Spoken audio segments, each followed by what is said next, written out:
নাটকখনৰ সফল সমাপ্তি হ'ব নে বিফল সমাপ্তি হ'ব? মানে এটাই কথা, যদি সফল সমাপ্তি যদি সঁচাকৈ কিবা এটা আছে তেতিয়াহ'লে আজি গৌৰৱ গগৈক গ্ৰেপ্তাৰ কৰিব। আৰু যদি আজি গৌৰৱ গগৈক গ্ৰেপ্তাৰ নকৰি কেছটো আমি দিল্লীলৈ পঠিয়াই দিছোঁ, কেছটো আমি NIA পঠিয়াই দিছোঁ, কেছটো আমি হোম ডিপাৰ্টমেণ্টলৈ পঠিয়াই দিছোঁ, এইবিলাক কয়, তেতিয়াহ'লে আমি ক'ম যে এইখন চিৰিয়েল। চিৰিয়েল মানে আমাৰ হেৰিখন যে আছে কি কয়, বেহাৰবাৰী আউটপোষ্ট। বেহাৰবাৰী আউটপোষ্ট শেষ হয় জানো? বেহাৰবাৰী আউটপোষ্টতো কোনো ৰিজাল্ট নাই, হয়নে নহয়? সদায় চলিয়ে থাকে। গতিকে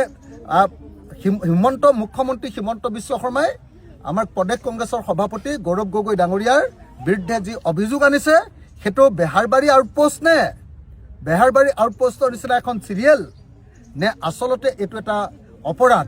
সঁচাকৈ এইটো গৌৰৱ গগৈ কিবা অপৰাধ কৰিছে, আজি আমি গম পাই যাম।